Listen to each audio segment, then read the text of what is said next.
Ashamaa harka fuunee hordoftootaa fi kabajamtoota tokkummaa faamiliif marti keessaniyyuu akkam nagaa jirtu fayyaa keessaniif bakka jirtanitti nageenya waaqayyoo isiniif haa baay'atu jecha hadhalee viidiyoo tokko walitti deebi'ee jira. Hadha foonii hojjennus qorsii baay'ee salphaa ta'e yookiin immoo ciree walii hojjenna jechuudha. Isa hojjechuudhaaf asitti kan barbaachisan qopheeffannee jira. Akkuma asitti argitan shunkurtii sadii qopheeffadhee jira. Isinillee akka isin ga'u yookiin akka maatii keessanitti hojjettanii asitti qullubbii adii yookiin nacci shunkurtii isa jedhamu isa firee afurii qopheeffadhee jira.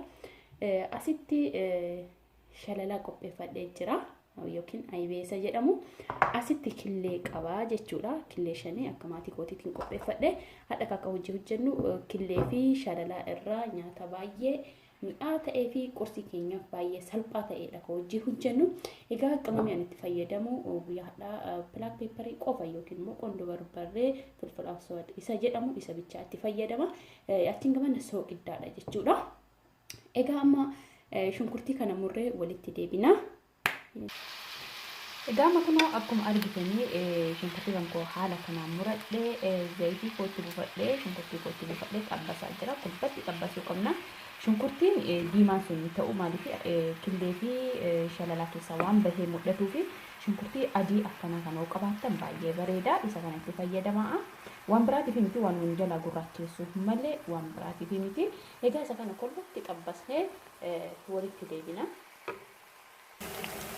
Amma kun akkuma argitan shunkurtiin kiyya kana bilchaateera. Garuu asitti kan isinitti himuu barbaadu akka shunkurtii kana tokko akka isin jalaan taane jidduudhaan immoo diqqootii ijoolleedhaan wal qabe irraanfadhee ture. Kun akkuma argitan diqqootii akkana jalaa kulbatti dhabbatamuu ta'ee jira. Akka kan isin jalaan hin taane inni kun dhaamsa kooti jechuudha. Egaa nacci shunkurtii maankaa shaayii tokko guutuu itti buufadhee jira. Egaa amma wanti nu barbaachisu qondo barbarreedha. Qondo barbarree itti buufannaa soqidda keenya itti godhannee hamma inni nu ga'u Amirki cuma itti buusa qondo barbarree. Egaa kanaan booda kulbattee dhiidhoofna. Amma kun akkuma argitan egaa kana walitti bilcheeffadheen booda killee kan koo haala kanaan rukutadhee jira. Killee koo itti buufadha. Akkasuma qondo barbarree itti buuseera yeroo rukutu jechuudha. Killee shananuu haala kanaan rukutadhee itti buusa. Egaa isa kana kulbattee dhiidhoofna. Ammas irra deebi'ee akkasinitti immoo shunkurtiin keessan akka isin jalaa hin gubanne kulbattee eeggadha. Egaa ani ijoolleedhaan wal qabeetiin isaa wajji haasa'u yoo deemu shunkurtiin gubateera dabarsuullee hin danda'a. Garuu wanta nu uumnu wanta hojjennu keessatti akka yeroo kamiyyuu sitatiin uumamu baruu qabna jechuudha. Dogongora baay'ee uumna jechuudha. Dogongora keenya isaan baruu qabna. Kanaaf isiniif guutuu godhe malee irraa intini gochuu ni danda'a tureeyyuu. Egaa amma kana kulbatti bilcheessina. Killee keenya firfirra goonee kulbatti bilcheessina. Okay, amma kunoo asitti akkuma argitan kulbatti bilcheessee geessee as baasee jira. Kunoo haala kanaan na bilchaatee jira. Firfirra godheera. Amma maal godhaa aybee duratti qopheeffadhe san isa itti buusaa. Diqqoosii qabbaneessuu qabdanii ani irraa baasee bicuu qabbaneessee jira. Aybee keenya itti buufannaa. Diqqoosii ilaalee irraa hambisee. Aybee kana kulbatti waliin gahuu ni qabna. Egaa akkuma argitan kulbatti waliin gahee ni jira. Kun akkuma argitanii akka bifa isaa hin jijjiiranne kana waan barbaaduuf shunkurtii gurraacha wanti itti fayyadamneef isa adii sanii akka hin gubanne wanti eenyuuf jechuudha. Egaa akkana eega waliin gaheen booda asitti sahanee irratti qopheeffadhu. Asitti qopheeffadhee jira. Isa irratti buufadha. Okay, akkanatti buusee asitti immoo qaariyaa bulee kana akkanatti qopheeffadhee jira. Isa seeraan gubbaa godhadha. Yaa diqqoosii malki manaa kennu malee waan biraatiif miti. Tillee dhiisuu hin dandeessan waan barbaadu. Egaa amma akkuma argitan qursiin keenya ga'ee jira jechuudha. Qursiin keenya isa kana fakkaata. Daabboon immoo kan kaleessa wajjii hojjennedha. Daabboon kuni kun akkuma argitan waan adda ta'een hin qabu ka alaa bitamuuni waa tokkollee jechuudha. Murisa keessan bichaa seeraan waas takakkaltanii. Egaa daabboo keenya qursii keenya inni nyaanna jechuudha.